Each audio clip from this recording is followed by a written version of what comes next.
Hello every student, welcome back to my YouTube channel. आज मैं आप सभी लोगों को इस वीडियो में क्वेश्चन नंबर 65 और 66 हल कराऊंगा, जो कि आंकिक प्रश्न है क्वथनांक, उन्नयन और हिमांक अवनमन पर आधारित।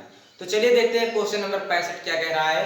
तो ये क्वेश्चन नंबर 65 कह रहा है एक यौगिक के 4.818 ग्राम को यानी स्मॉल डब्ल्यू ग्राम को 240 ग्राम जल में घोलने पर, यानी आपको यहाँ पर क्या दिया हुआ है, हल देख लीजिए। तो हल में आपको स्मॉल डब्ल्यू इक्वल टू कितना दिया गया है, तो 4.18 ग्राम दिया गया है। और कैपिटल डब्ल्यू इक्वल टू आपको कितना दिया गया है, तो 240 ग्राम दिया गया है। अब देखिए घोलने पर एक वायुमंडलीय दाब पर विलयन का क्वथनांक कितना है, इतना, यानी विलयन का क्वथनांक टीबी विलयन दिया हुआ है। क्या दिया हुआ है, टीबी विलयन आपको दे दिया गया है। कितना दे दिया गया है, तो 100.65 डिग्री सेल्सियस दिया गया है। यौगिक के आधार की गणना कीजिए। यदि 100 ग्राम जल का आणविक उन्नयन स्थिरांक यानी के का मान आपको दे दिया गया है। कितना दे दिया गया है, तो 5.31 डिग्री सेल्सियस दे दिया गया है। अब देखिए यहाँ पर अगर आपको डेल्टा टी ज्ञात करना हो, तो डेल्टा टी ज्ञात करने के लिए आप सभी लोग क्या करते हैं, तो टीबी विलयन और माइनस क्या कर देते हैं, माइनस टीबी विलायक कर देते हैं, टीबी विलायक कर देते हैं। तो यहाँ देखिए टीबी विलयन का मान 100 क्या दिया हुआ, 65 डिग्री सेल्सियस, और विलायक यानी जल का क्वथनांक आप सभी लोग जानते हैं कितना होता है, 100 डिग्री सेल्सियस होता है। घटा देंगे तो 0.65 डिग्री सेल्सियस आपका आ जाएगा डेल्टा टी का मान। यहाँ पर देखिए विलयन के क्वथनांक की गणना कीजिए। क्या दे रहा है, आणविक उन्नयन स्थिरांक दे रहा है, यानी आपका सूत्र जो लगेगा उसमें आपको 100 रखना होगा।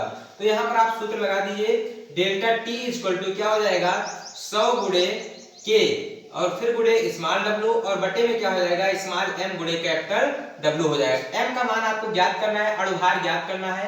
क्या ज्ञात करना है, अणुभार। तो एम को आप इस तरफ ले आइए और यहाँ पर 100 गुणे क्या हो जाएगा, के गुणे डब्ल्यू और बटे क्या हो जाएगा, डब्ल्यू और बटे क्या हो जाएगा, डेल्टा टी और गुणे कैपिटल डब्ल्यू हो जाएगा।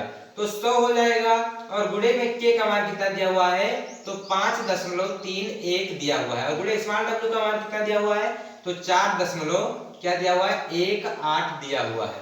अब देखिए यहाँ पर आप डेल्टा टी का मान कितना है, तो 0.65 आया है, और क्या दिया है कैपिटल डब्ल्यू का मान, तो 240 दिया हुआ है।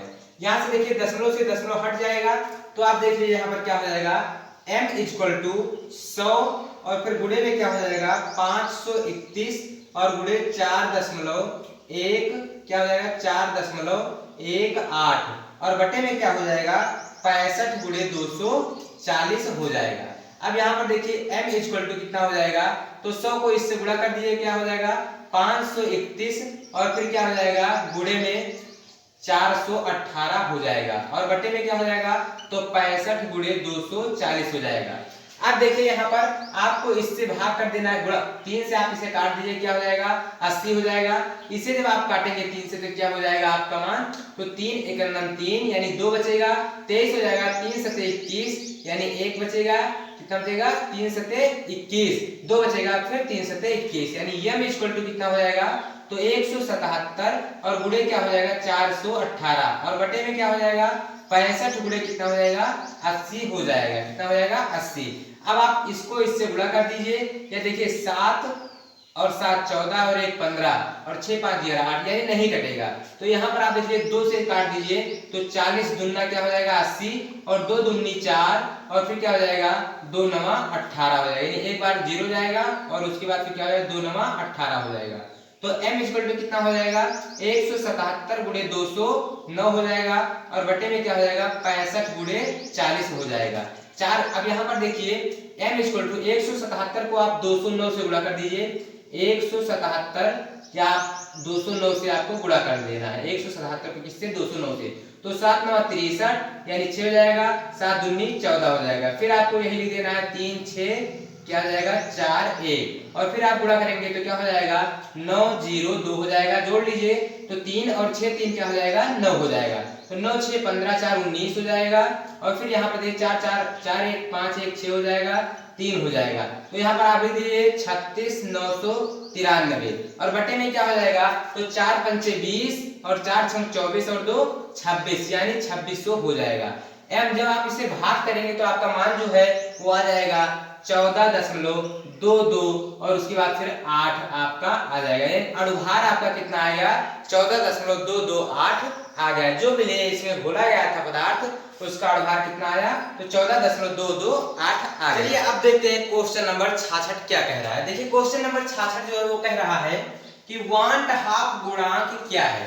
तो मैंने आप सभी लोगों को बताया है वांट हाफ गुणांक किसे कहते हैं। प्रेक्षित अणुसंख्य गुणधर्म के मान तथा अपेक्षित अणुसंख्य गुणधर्म के मान के अनुपात को क्या कहते हैं वांट हाफ गुणांक कहते हैं। इसे किससे प्रदर्शित करते हैं तो स्मॉल आई से प्रदर्शित करते हैं। यहां पर लिख दीजिए वांट हाफ गुणांक।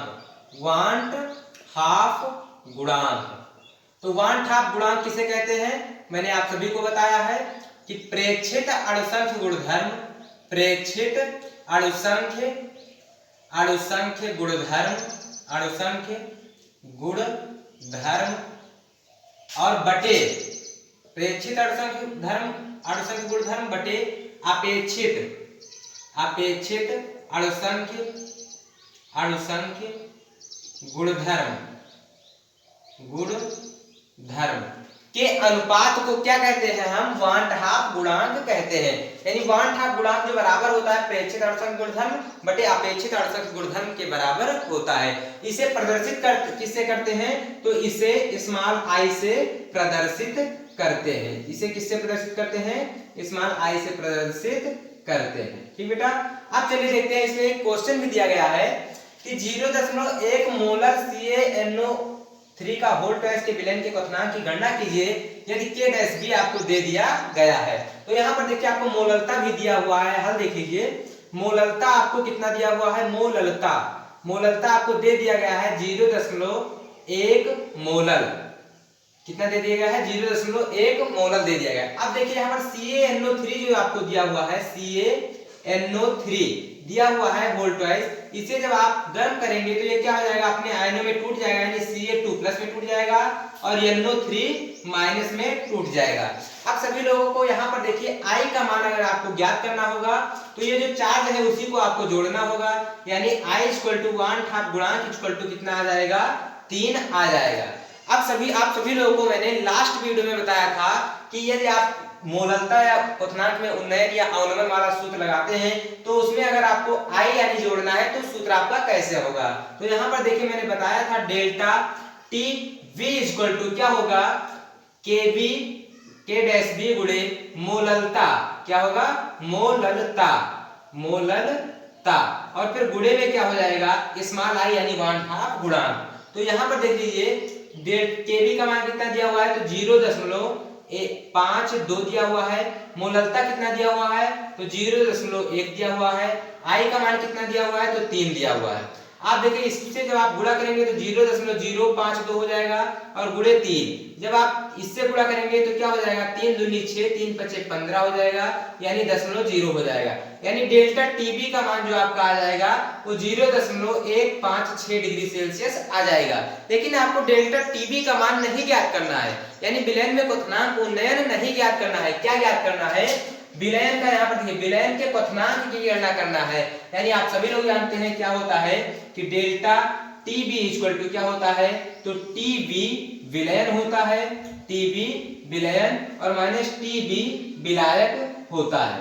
आप सभी लोग जानते हैं। तो यहाँ पर देखिए डेल्टा TB का मान कितना आया है तो 0.156 डिग्री सेल्सियस आया है और TB विलयन आपको ज्ञात करना है। इसे ऐसे ही रहने दीजिए। और आप सभी लोग जानते हैं कि शुद्ध जल का हिमांक जो क्वथनांक जो होता है वो कितना होता है 100 डिग्री सेल्सियस। तो यहाँ पर आप क्या रख दीजिए 100 डिग्री रख दीजिए। ये माइनस में है इस तरफ आएगा क्या हो जाएगा प्लस में हो जाएगा और 0.156 यहाँ पर लिख देना है।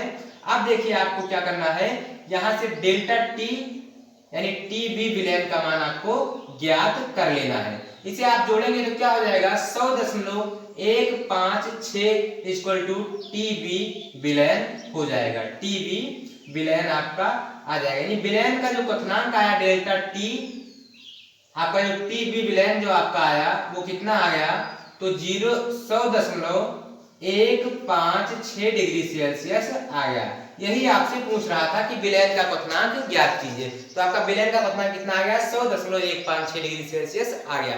इस प्रकार आपका क्वेश्चन नंबर 65 और 66 नंबर क्वेश्चन हल हो गया।